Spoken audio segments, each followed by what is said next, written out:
Exodus chapter 8.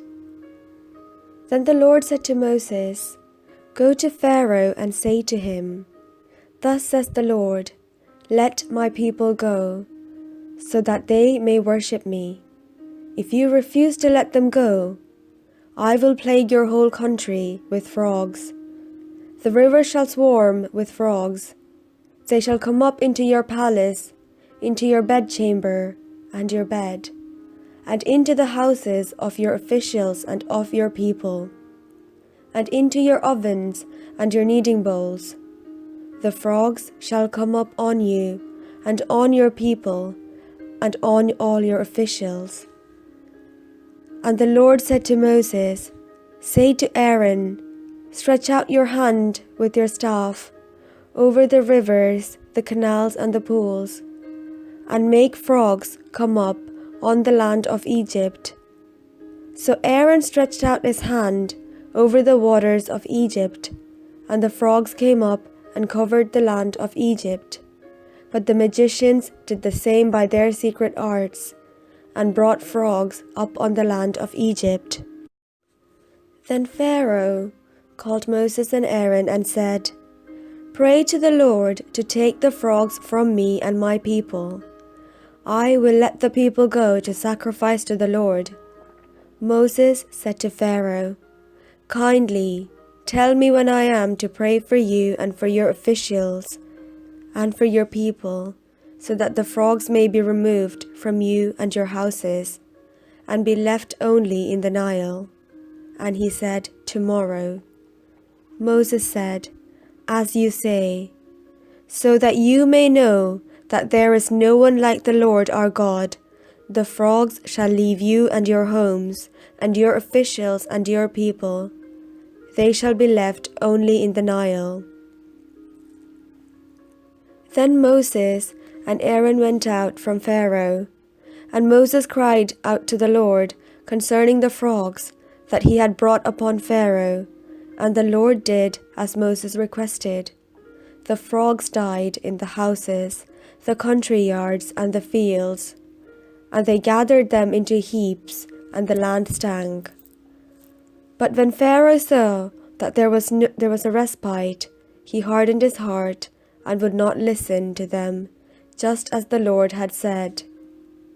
Then the Lord said to Moses, 'Say to Aaron, stretch out your hand and strike the dust of the earth, so that they may become gnats throughout the whole land of Egypt.' And they did so. Aaron stretched out his hand with his staff and struck the dust of the earth, and gnats came on humans and animals alike. All the dust of the earth had turned into gnats throughout the whole land of Egypt. The magicians tried to produce gnats by their secret arts, but they could not. There were gnats on both humans and animals, and the magicians said to Pharaoh, 'This is the finger of God.' But Pharaoh's heart was hardened, and he would not listen to them, just as the Lord had said.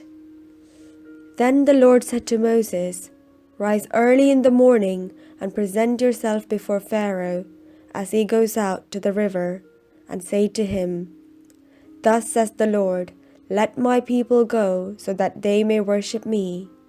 For if you will not let my people go, I will send swarms of flies on you, your officials and your people, and into your houses, and the houses of the Egyptians shall be filled with swarms of flies, and also the land where they live.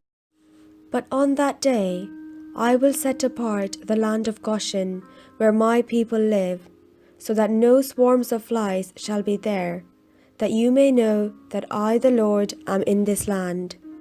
Thus I will make a distinction between my people and your people. This sign shall appear tomorrow.' The Lord did so, and great swarms of flies came into the house of Pharaoh and into his officials' houses. In all of Egypt the land was ruined because of the flies. Then Pharaoh summoned Moses and Aaron and said, 'Go sacrifice to your God within the land.' But Moses said, 'It would not be right to do so, for the sacrifices that we offer to the Lord our God are offensive to the Egyptians.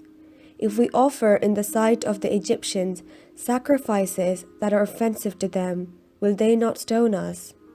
We must go a 3 days' journey into the wilderness and sacrifice to the Lord our God as he commanded us." So Pharaoh said, "I will let you go to sacrifice to the Lord your God in the wilderness, provided you do not go very far away. Pray for me." Then Moses said, "As soon as I leave you, I will pray to the Lord that the swarms of flies may depart tomorrow from Pharaoh, from his officials and from his people.